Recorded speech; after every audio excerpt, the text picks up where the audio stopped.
Bismillahirrahmanirrahim. Assalamualaikum warahmatullahi wabarakatuh.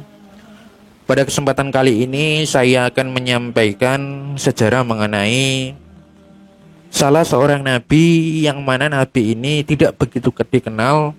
Nabi ini bernama Nabi Daniel. Tujuan saya menyampaikan sejarah ini tidak lain adalah untuk menambah wawasan kita semua, agar kita dapat mengetahui hal-hal yang berkaitan mengenai sejarah-sejarah para nabi di masa lalu. Nah, bagaimana kisahnya dan bagaimana sejarahnya? Marilah kita simak penjelasan berikut ini. Dalam Islam, nama Nabi Daniel tidak termasuk dan jarang terdengar, bahkan banyak muslim yang tidak mengetahuinya. Ternyata ada nabi utusan Allah Subhanahu wa taala yang bernama Daniel. Hal ini dikarenakan Nabi Daniel bukan salah satu nabi yang namanya wajib diketahui oleh umat Islam. Namun, jika melihat sisi sejarahnya, Nabi Daniel merupakan seorang utusan Allah yang pernah hidup di Mesir, dan beliau merupakan salah satu dari keturunan Nabi Daud.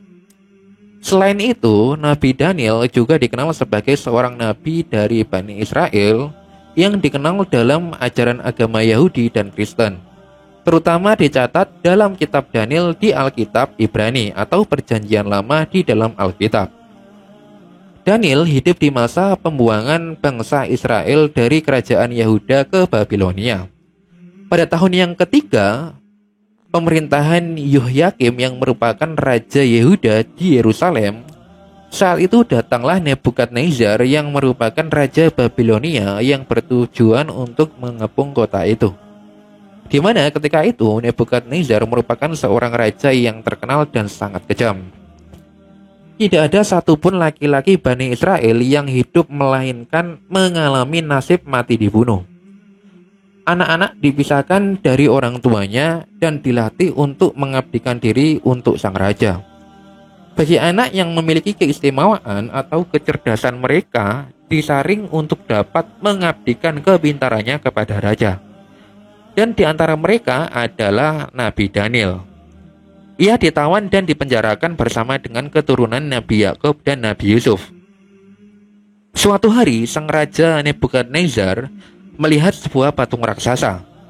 Patung itu berkepala emas, lengannya dari perak, tubuhnya dari tembaga, dan kakinya dari besi. Namun patung itu hancur berserakan hanya karena sebuah batu. Sang raja pun penasaran dengan mimpinya. Maka ketika itu ia bertanya kepada peramal yang ada di kotanya. Akan tetapi, semua peramal di kotanya tidak satupun mampu mengartikan mimpinya. Ketika itu lalu ada seorang pemuda yang sempat berada di penjara bersama dengan Daniel mengabarkan kepada Nebukadnezar bahwa Daniel mampu menafsirkan mimpi. Maka ketika itu dipanggillah Daniel untuk menafsirkan mimpinya. Daniel kemudian menafsirkan mimpi sang raja bahwasanya patung itu merupakan tanda penguasa yang akan silih berganti, di mana emas merupakan Babilonia yang kemudian akan hancur digantikan oleh kerajaan Persia sebagai perak, lalu kerajaan Yunani sebagai tembaga, dan kekaisaran Romawi sebagai besi. Namun seluruh penguasa itu akan berakhir dengan kehancuran. Nah, ketika itu Daniel sangat jelas mengartikan mimpi Nebukadnezar. Karena kepiawaiannya, maka sang raja pun dibuat kagum akan kehebatan Nabi Daniel. Nabi Daniel kemudian dibebaskan dari penjara dan dijadikan konsultan sekaligus guru pribadi Nebukadnezar. Kedekatan antara Nebukadnezar dengan Nabi Daniel ini membuat petinggi Majusi geram. Mereka kemudian merencanakan sebuah makar untuk membunuh Nabi Daniel. Maka ketika itu mereka menyusun siasat supaya Daniel dihukum oleh sang raja. Sayangnya, para petinggi Majusi tidak menemukan celah kesalahan yang ada pada diri Nabi Daniel. Namun, mereka mengetahui bahwa Daniel merupakan seorang hamba yang taat kepada Tuhan yang berbeda dengan kaum di kota tersebut. Karena perbedaan itulah, petinggi Majusi mulai menghasut sang raja, karena Daniel dirasa tidak menghormati para dewa-dewa yang disembah oleh mereka. Karena itu, sang raja pun akhirnya merasa geram. maka mereka pun memikirkan hukuman yang setimpal bagi seorang pembangkang. Maka ketika itu digalilah sebuah lubang yang besar. Kemudian Nabi Daniel dimasukkan ke dalamnya bersamaan dengan kawanan singa yang sangat kelaparan.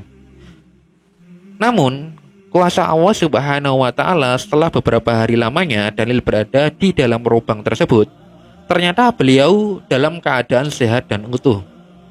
Setelah kerajaan dalam keadaan tenang kembali, Nabi Daniel pun mencari cara agar ia dapat keluar dari lubang tersebut. Nah, karena pertolongan Allah Subhanahu wa Ta'ala, beliau pun mampu memanjat lubang berisi singa tersebut. Nabi Daniel memutuskan untuk menuju daerah Hurmuzan dan menghabiskan sisa-sisa hidupnya untuk berdakwah di sana hingga beliau meninggal dunia di sana. Nah, jasad Nabi Daniel ditemukan oleh sahabat Abu Musa al-Ash'ari ketika berjihad melawan bangsa Tatar di daerah Hurmuzan. Jasad Nabi Daniel ditemukan di Baitul Mal Hurmuzan, dan penduduk Hurmuzan menjelaskan bahwa jasad tersebut telah meninggal 300 tahun yang lalu. Akan tetapi jasadnya masih utuh dan tidak membusuk sedikit pun. Lalu Abu Musa al-Ash'ari mengirimkan surat kepada Umar bin Khattab sebagai khalifah saat itu. Umar bin Khattab menjelaskan bahwa itu adalah jasad dari Nabi Daniel dan memerintahkannya untuk menyembunyikannya kuburannya. Nah, diriwayatkan oleh Ibu Abi Syaibah dari sahabat Anas, dikatakan bahwasanya tatkala mereka yaitu Abu Musa al-Ash'ari menaklukkan Tustur, mereka menemukan jasad seseorang yang hidungnya panjang. Penduduk Hurmuzan beristi'anah atau meminta bantuan dan meminta hujan dengan perantara jasad tersebut. Abu Musa segera menulis surat kepada Umar bin Khattab.